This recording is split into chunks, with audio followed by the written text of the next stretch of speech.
Hello, hello, hello. Welcome back to Exotic Wine Travel. I'm your host, Matthew Horkey. We're in a small town called El Sausal. Do I remember pronouncing that right? Sí. Just outside Ensenada in the entrance of the Valle de Guadalupe. We're here at a small producer. Now, we were at a wine shop, and we've been here in Ensenada for the last couple of weeks, and for some reason, this label attracted me, and I've been very curious. So I'm actually glad we're here at Vinart, a very small producer, and we're here with Claudia. She's part of the winemaking family here, so thanks for being on the show. I appreciate it. Thank you for visiting us.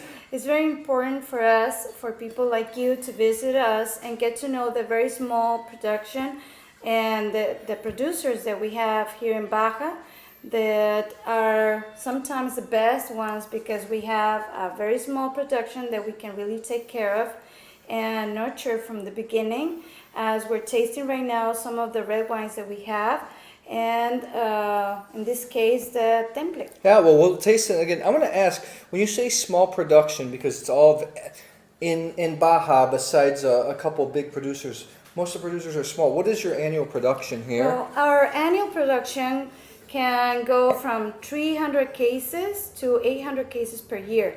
That is really, really small comparing to the other small productions that we have here that are for 2,000 or 3,000 cases. They're very small ones. So we're like the Petit ones from the Petit. So for all you alternative people, I mean, we're super, super, super boutique here because we're talking about under 10,000 bottles a year. So let's taste some of the wines.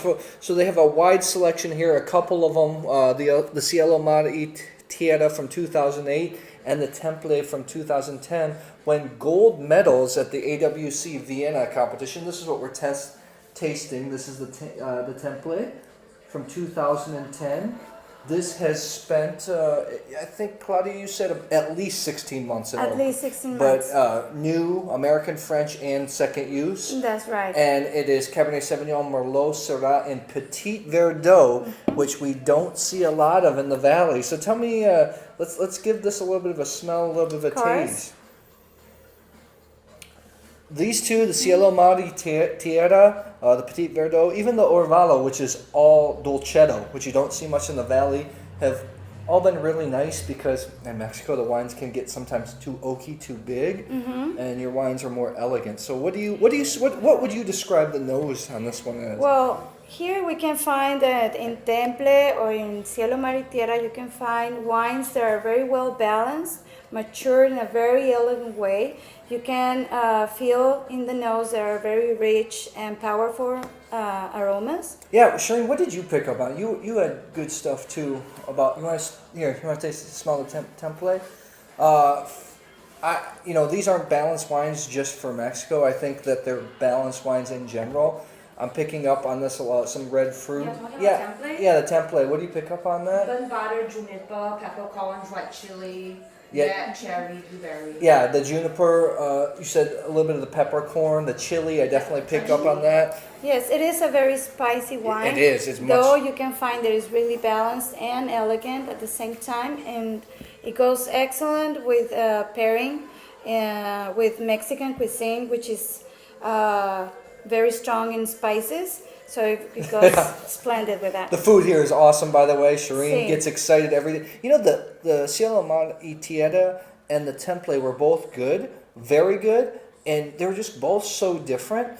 I'm just so surprised because this wine can stack up against spicy food, but it's not too big, it's not too fruity, it's still pretty elegant. So let's give this... We've tried it even with very chocolatey and fine desserts, and it goes very, very nice. Okay, let's give this a little bit of a taste here.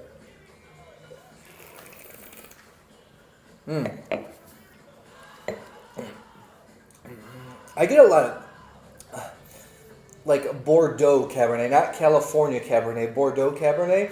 What I mean by that, I get a lot of cherry, a little bit of pencillet, a little bit of capsicum.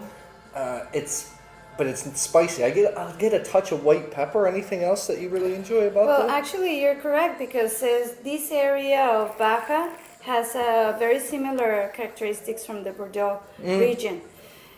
So you can find in the flavors the black cherry or the prune, Mm-hmm. you know, the one that you already have a very mature prune, and the peppermint and the pepper flavors, and even here in Mexico we find a lot of green peppers, and it reminds me like the smell or when you bite a very green pepper. That's exactly what I get. So, you know, I think it's a very long wine. It has the Cabernet mid palate to end palate big spike.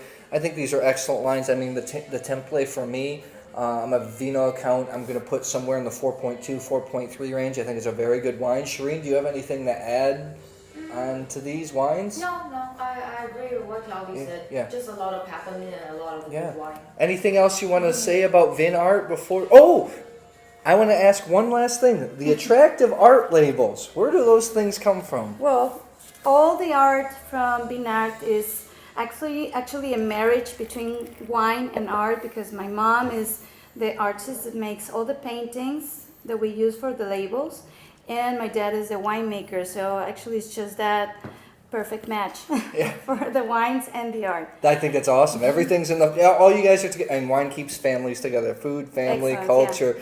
I mean, really reminded me of a Lewin Estate from Margaret River, or dare I say, a Mouton Rothschild from Bordeaux with the artist label. So great job. Keep up the Thank you great for work. visiting. No problem. Really appreciate it. If you come down to Mexico, check out Vinart. You don't see them around that much. They're small production, but it's worth a taste. If you like this video, please subscribe to our YouTube channel, Exotic Wine Travel. I'll see you at the next episode.